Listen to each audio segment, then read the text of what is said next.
Hey folks, welcome back. I've only passed a couple of turns, 2 or 3 turns since the last episode. Nothing much was happening, but I did want to start the episode just to call this out. Thank you, Atropatkin, my boy. They love me. Look at them, they love me.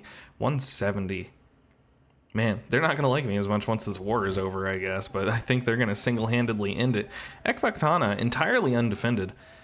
When you think about it, I could have expanded. I could have gone over there and taken this, but I don't want to. I don't need to. I'm really starting to lean towards if Atropatkin is really going to continue to be this friendly, and they mostly have, and they don't start losing to Azagarda, which it looks like they've lost some territory there in Susa. If they keep expanding and keep me protected from the west for a while, maybe I will expand north and deal with some of these folks up north. So, Interesting. In the meantime, we have recruited, as of now, all of the infantry we need for our more professional force, and I do think I am going to go ahead and go for these Mauryan longbows. 2, 3, 4, 5, 6. I think we're doing 6 for each. And we'll keep the spearmen also. So we'll let go of these levy longbows, and we'll probably send them back home to start our second army, which I think we can afford. We're paying 10,000 for army upkeep, but that's not just this one army. That's, a bunch of other forces too. So, we may not be able to afford a whole extra stack, huh? Okay, fine. We can maybe send up some extra militias with them, though. We'll need someone to help hold down the territory once we have it in hand. Anyways, I'm gonna pause the recording a little bit and continue. All right, one more turn down the line. I actually sent my diplomats away here to do some political intrigue with Atropatkin. They returned with a generous tribute. Woo! We were down to 1,500, but this one betrayed me. Technology research penalty, no. What, like a 2%? I sent them to Armenia, to Hake. That wasn't too bad. -6, whatever. Yeah, I'm noticing here, by the way, that power has started to slip in favor of the Texillan families. This is that issue, the bug we're talking about, right? Look at the math here. This shouldn't work like this. Look, 238 plus 59 plus 56 plus 15 should not outweigh 124 plus 60 plus 28, and yet it does. Welcome to Rome 2, baby! We're gonna give you... You're the one that betrayed me, I'm pretty sure. We're gonna give you a softball. Go to Atropatkin, and you go to Armenia. I'm sending them to people that like us. I want to say you have higher odds of success, but I feel like I've seen people say that it's just totally random, period. I don't know if that's true. I have no clue one way or the other. We got some constructions finishing up here. That extra money is actually really nice. Again, we were down to 1,500. Another really important thing to call out here is Hecaton Pylos at this point can kind of defend itself. 3 Governor Guard, 5 Indian Spearmen, plus 8 Indian Javelin Men. So it's about 16, 17 real units, and then about, 8 kind of fake units. But still, that's not bad. That's not bad. They can probably kind of defend themselves at this point. I'm going to move this army to Susia. I do believe I will. And I'm actually going to shuffle this one down to Sadrakarta. And what do I want to do with you? Are you gone? Are you dead to me? I think you're going to be the governor. Yeah, we're basically having the Sarashtan court be the defenders of this province. Do they own this province? No, they actually own Bam. Okay. And the Texillans own Artacoana. We got to keep an eye on that, right? If they rebel, we lose those cities too. So they like me a good deal right now because I keep sending them on missions. Let's have you go to Hariva.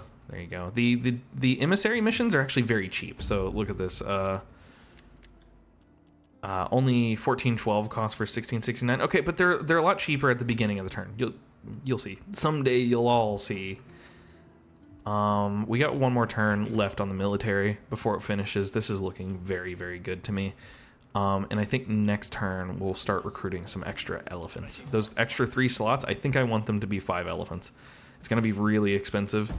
But, I mean, come on, it'll be cool, right? It'll be cool. That's what matters. And we'll be able to just, like, freely lose elephants and not care.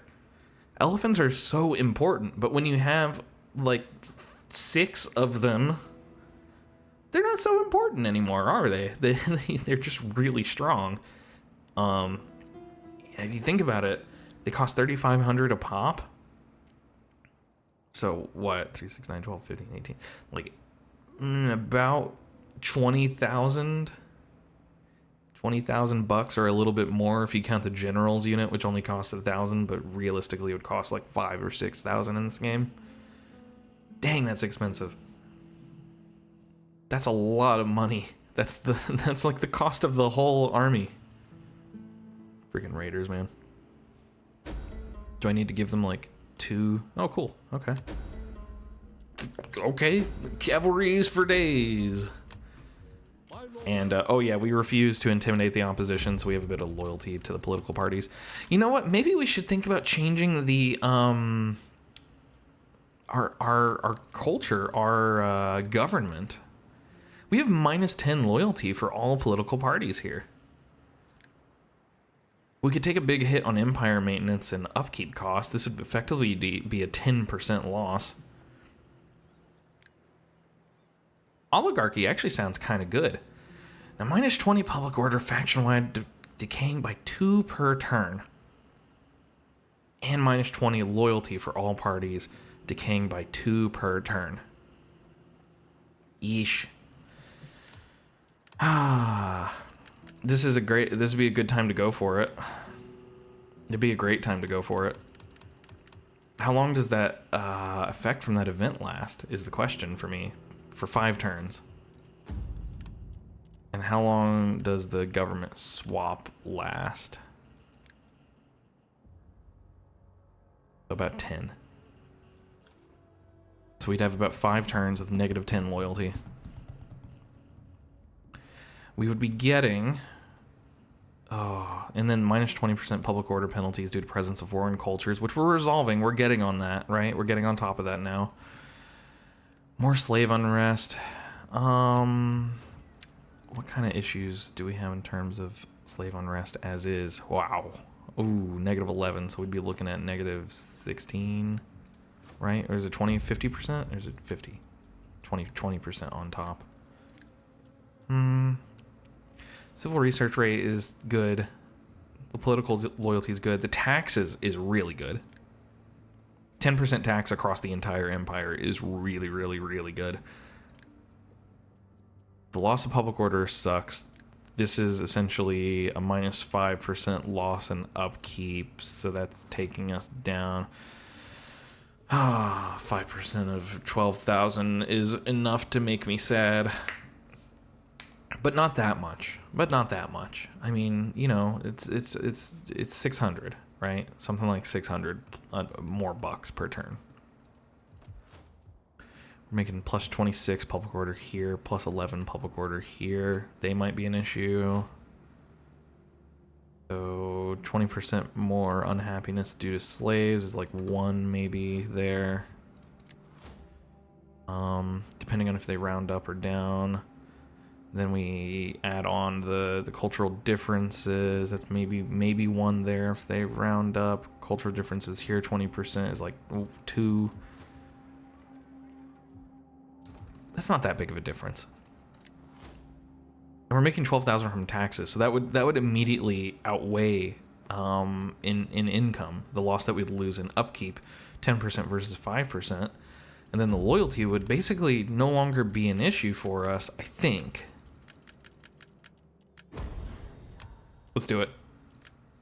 We're gonna be an oligarchy, right? We want to be an oligarchy. I think this is the best one for us right now. +5 loyalty instead of -10 loyalty for a total of 15 loyalty. I don't have to babysit these buttholes anymore. Okay. So that makes some people very, very pissed. I don't care. We're gonna have you... It doesn't seem to have affected Oh, it did. But reforming the government immediately undoes all of that because they have the plus 15 due to the government type now. Ha ha ha. Okay. Ah, you guys can't buff that settlement this turn. Okay, that's fine. Whatever. They can just be unhappy. It'll go away over time. I want hourly patrols. Indeed. Oh, you already had that. Whoops, that was a waste. Well, start getting that. That's the level the champion gets. That's not very impactful. You got a level, huh? Let's not give you any more of that, yeah. Just have taxes and agriculture. Maybe I can use him somewhere better. I might prefer to use him. That's one of my commanders. You shouldn't be over there. This should be the other way around. You should be... Whatever. He really shouldn't be being used as a governor, but that's whatever. It's fine. He'll live. Ooh, the army's ready. Which way do you want to send you guys? Through bomb? No, desert. Yeah, you guys got to go the long way around. Unless I get military access with Atropatkin. Can you guys throw me a bone? Please. No. Okay. All right. Fair enough.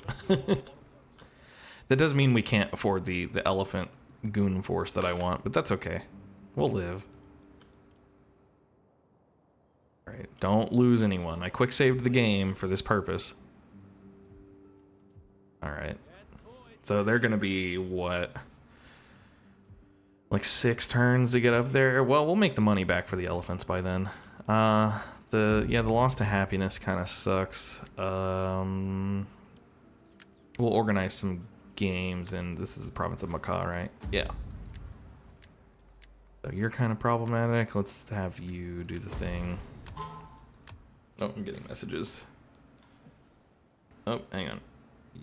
Yes.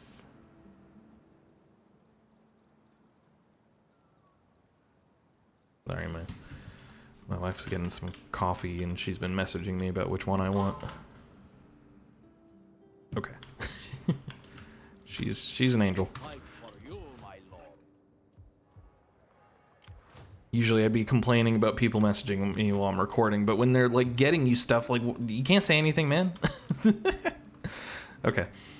Yeah, let's just burn another turn, man. Sucks that we're getting raided so much. I wish I could do something about it, but what am I supposed to do? It's not like the only thing I could do is put a bunch of dudes on transport ships and go chase them off, but you don't have the same movement, so you'd have to build a counter fleet to the fleet. There's just no way. There's nothing you can do. Not a damn thing. Eventually, maybe someday my ally there will step outside of their city and the pirates will go attack them instead of me. Unlikely, though. I'm gonna have to sit that general that's sitting there. He's gonna be sitting there in that little, podunk town or whatever for the next 50 years. He's gonna die in that town. That's grim. A life on the frontier. Okay, they'll actually move up a little faster than I was thinking because it was winter when I tried to move them. Okie doke. He gets some levels. Well, you know what? If he's sitting here, he is the, Vitashoka is basically the governor. Oh, man. He shouldn't be, though. Okay.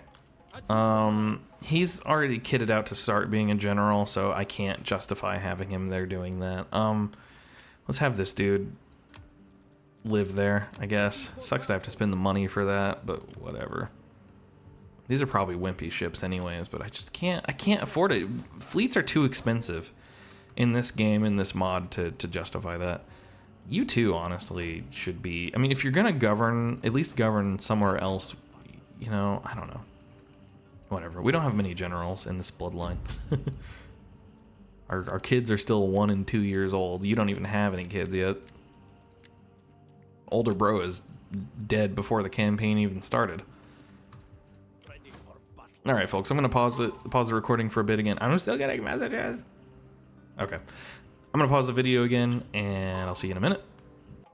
Well, I only had time to end one turn because there's noteworthy stuff already. Atropatkin and Sokka now going to war with each other. And Atropatkin did not take Ekbaktana.